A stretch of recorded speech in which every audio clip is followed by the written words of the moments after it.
Hello everyone, Neil Tappin here from Golf Monthly and welcome to the short game facility here at Fox Hills, where today we are going to be taking a look at the 5 biggest short game mistakes that players make that can end up really costing them shots when they're out on the golf course. Now, the tips in this video come courtesy of Golf Monthly's top 25 coach, Clive Tucker. Clive offers some really simple and effective advice for how to hit the different shots that you need around the greens. We're covering everything from bunker shots through to sort of running chip shots. So you should have everything you need to be able to play these shots a little bit more effectively out on the golf course. Guys, if you're new to the Golf Monthly channel, please do hit the subscribe button.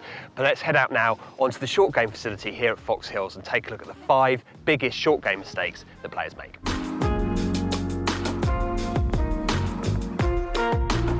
Okay, so the first one we're going to take a look at is kind of getting too steep on it. So it's something that a lot of players watching this will struggle with their short games, in particular hitting those little fat shots that are just so costly around the greens, probably because they're slightly too steep into the ball. So just talk us through what's the fault and then what's the fix? The fault uses the ball's too far back and the shaft is leaning too far forward. Okay. So yeah, you commonly see this kind of deal, and it is possible to play that way if you're working hard at it, because there are ways you can get around it. But it isn't advisable. So if the ball is a long way back in the arc and the grip's a long way forward, inherently that's steep. Yes. Inherently. So the other thing is, if this club has 14 degrees of bounce and I'm leaning that 30 degrees forward, that's negative. The front edge is going to catch, depending on how that's ground. And this isn't a particularly sharp front edge, but it's still ground, dug into the ground. So yes, you can have some lean on the shaft, but hardly any. If the butt is on top of the ball, that's enough. Right, okay. So I've still got the bounces to the back edge of the club, which is what interacts with the ground, can still work, as long as I don't get overly wristy with it. Particularly, this is so short, this shot, I don't need speed, I need touch. So I'd be trying to feel as if you have some lean, but hardly any, and imagine the wrists are quite passive. And might have said this at some point before, the left shoulder's the engine here. If I keep the left shoulder moving back and through, my arms in front of my body, my head on top of the ball. Also, I'm saying that because that can hit it fat, or the right shoulder too low can hit it fat. That will ground it out behind the ball. It doesn't have to be steep. So if you're relatively vertical, the ball's relatively under the midline of your body with a tiny lean, the wrist stay passive, arms in front of the chest. If I keep moving the left shoulder around, what it actually does is, because I'm bent forward, the left shoulder as I rotate actually works higher than the right one, and that slight uplift pulls the handle up and reduces even the potential of a fat shot. It's almost giving the stroke at the bottom a little bit of a flat spot. Just gives you a nice shallow. It gives you that little clip. You've got just enough lean and just enough angle of attack because of the lean, and just enough movement around just to let the club sort of glide under the ball, get that nice sound. Now, one of the things I picked up on from what you said there was talking about passive wrists. But I guess some people might say, well, passive wrists, that makes me it makes me feel as if I'm a bit wooden while I'm trying to hit it and lacking in feel. Right. What would you say to those people? Well, I understand that, but I think you'd get used to the idea. I mean, the fact that I maybe have passive wrists, I can still feel the weight of the club head. Right, okay. It's a true saying, okay, the feel's in the fingertips, but then the more I use my hands, the more volatile that is. Not impossible, the more volatile it is. Okay. If you watch a good chipper, they're pretty passive from 20 yards and in, on a normal, not sort of a high tariff. Not going over a bunker or something Not a tricky specialist type of shot. Normal shot, pretty passive, because all the speeds match up. Now that's easy to control that speed. Yes. But I can still feel the club head. Good point, but I can still feel that club head is travelling the kind of speed I'd want it to travel at whilst I'm turning back and through. I've still got the contact, and I can still feel that with practice. Yeah. But I'm reducing the chances of a poor contact. Yeah, well there you have it. If you have a tendency to catch your chip shots fat, if you feel like you're getting a little bit too steep into the ball, think about what Clive's just said, it could really help you out.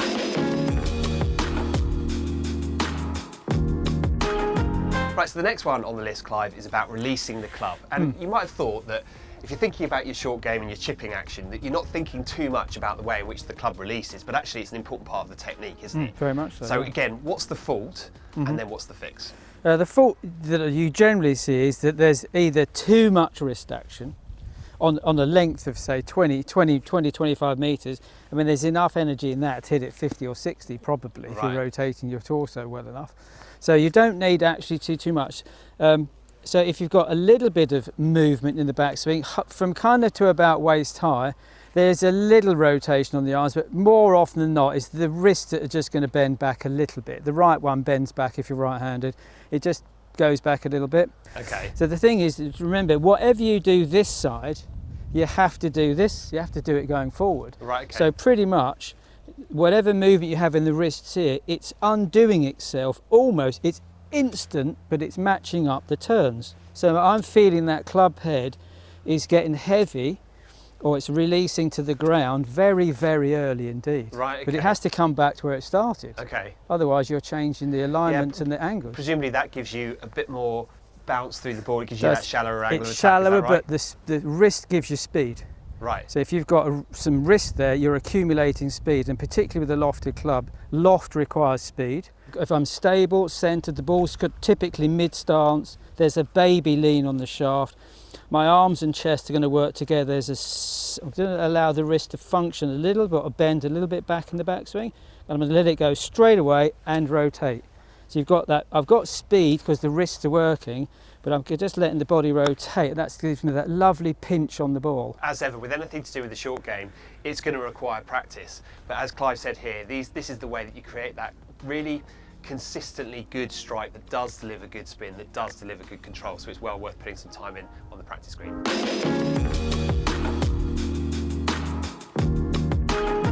So with this one, Clive, we're going to talk about, I guess that strictly speaking, when you're faced with basic chip shots, you can either play them quite low along the ground, or you can give them a little bit of flight. And when you do that, there's two slightly different ways of playing it. There is, yeah. And you were saying to me just now that I think people get confused between the two techniques, or the two techniques get a little bit muddled. Explain what you mean. It's very common to see. I've got one or two pupils that would just get confused with what they're trying to do. He or she are trying to improve and employ which technique at the time, and they can get a little bit confused with it. So underpinning all this, of course, is good setup. Okay. So you've got good balance, good aim. Mid grip on the club, ball mid stance, pretty much around that point. And what we're trying to do is either decide: do I want a lowish shot, passive arms, active body shot, or do I want to actually increase a bit of speed and flight it? You'll start to see the club heads overtaking back and through a little faster than the other one. Okay. So I see sometimes a person she'll take it back wide and then actually just collapse it, or vice versa. A chap will take it back with some wrist, then hold it, and then they're getting confused. Right, they need to know which one they're doing, and a way of checking it is this: looking at the width of the arc is critical. So in a lowish shot, the ball's going to go back a little bit, and my body's going to be passive. In terms of setup, ball underneath my body. I'm going to actually use my body, so arms passive rather than body passive, back and through. You see my hands appear to be, although in the middle of my torso, they're further away from me. Right, okay, yes. So this is a wide, shallow arc, and the follow through would match. Wide, shallow arc. Yep. If I employ some wrist action, the ball goes more to the centre, body position doesn't change. I'm still moving, but the club head's going faster back. It's overtaking the hands faster, so my width of my arms is a narrow arc. It's a narrower arc. Yeah, so if you're going to flight the ball, the arc is narrow and the club head is overtaking back and through, freewheeling, obviously striking the ground mid-stance. Low stance, it's a wider, shallower arc. So if you know which one you're looking at when you're making the practice swing, you've got a much more greater chance of success. Okay, interesting. Can you just hit the two shots for us? Yep. So this is going to be the ball back, slightly wider, shallower, passive arms, active body. It looks like a wide, long follow through. Bit more flight on it. Club overtakes. My hands stay close to me to allow the club to go past earlier to flight it. The key message here is have a very clear idea about the shot that you're going to hit, and then that key technical point about whether you're narrow or wider on the way back. It should really help you out. Yeah.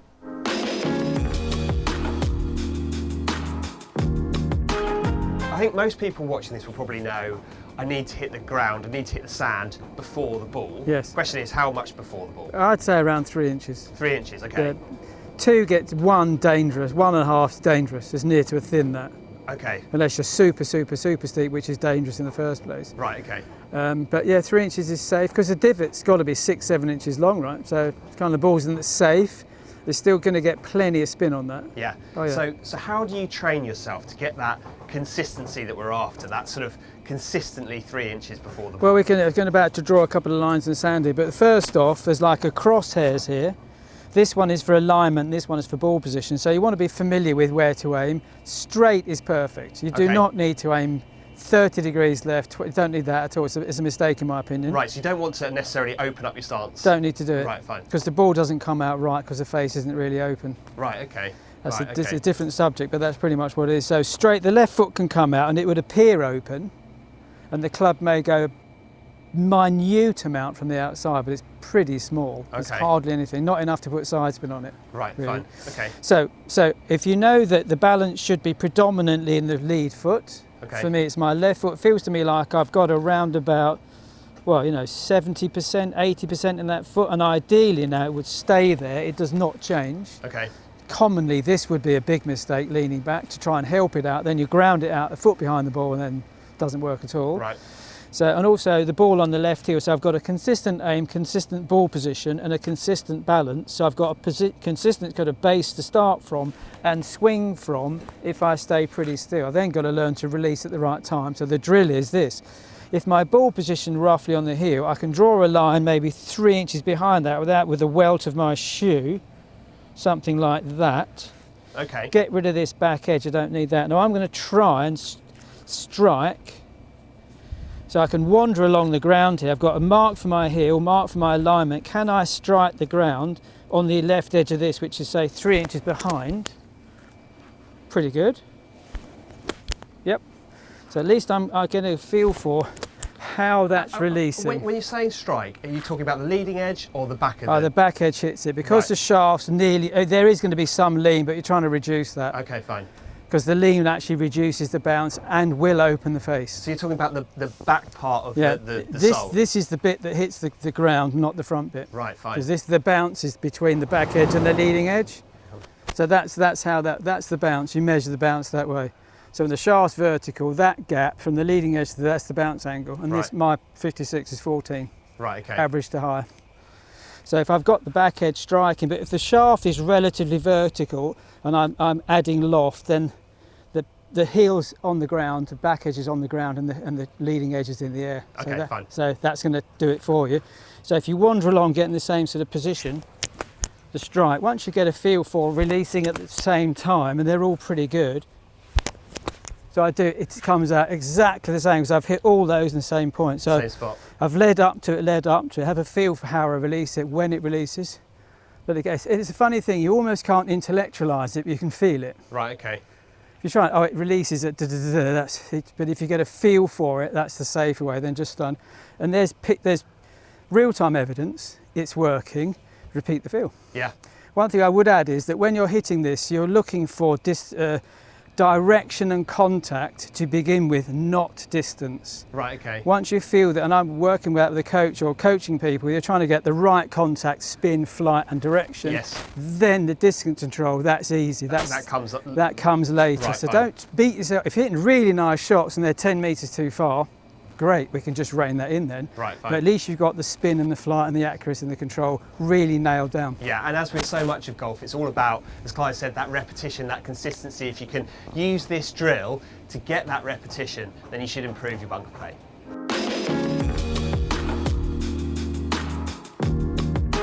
Okay, so Clive, I guess one of the faults that people might have around the greens is that it's quite tempting to become a bit one-dimensional. Yeah. So I know that I'd certainly have a tendency to do this, miss a green, grab a wedge, haven't really even thought about the lie, haven't really thought about where I'm going to land it, but I know what club I'm going to hit. Do you know? Yeah. Is that a fault? And secondly, what's the best way of kind of readjusting your mindset? Well, if it's working, it isn't a fault. Right, okay. You can play with guys or girls that just miss a green. I used to play in 1 million pro-ams, as most pros do, and then somebody who miss a green, they haven't got a clue what it's lying like, haven't gone to look at it, and just take the 8 on, and it's clearly not the club. Then they curse themselves, play it anyway, it's badly done, wish they'd gone back to the club or taken more clubs. So you really should have the ability to pick and choose. Okay. When you're looking at a situation, you're you're assessing what it is you've got and then deciding how to play it and then with what club. Right, okay. If you're very good with one club, don't change it. Right, okay. But if and that's rare, but if you want some variation to see what clubs you can use, then I would be encouraging that. Okay, so what's the drill? What's the way in which you develop that bit of variety in your short game? Well, we call the exercise 1 from 6. So these days, most people have 3 wedges. So you take 3 wedges to the practice ground. Beautiful situation we've got here at Fox Hills. Fantastic short game facility. Lots of humps, bumps, swales, flats, and slopes and obstacles. With a myriad of ball pin positions, so it's great. So you could bring 3 wedges, a hybrid, if you have one, most people do, and 2 clubs that do not run consecutively. It can't be a 6 and a 7, it's got to be a 6 and a 4, an 8 and a 5. Right, so you've got a whole spread. Put 6 balls in as many different situations as possible, literally any situation, perfect, slopey, in sand, ball above your feet, yada yada yada. Not heavy all perfect lies. No, absolutely. But even on perfect lies, you'd be surprised what club you might prefer over a certain distance from a perfect lie. Right, fine, okay.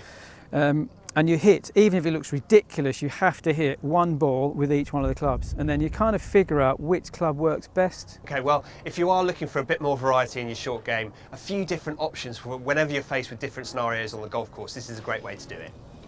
So there you have it, that was our list of the 5 biggest short game mistakes that players make. Guys, I hope you found Clive's tips and drills useful. Before you go, please do hit the pause button and let us know if there are any other short game shots that you're looking for guidance on. It's really useful for us to get some ideas about content that we want to produce further down the line. But for now, from the short game facility here at Fox Hills, it's goodbye.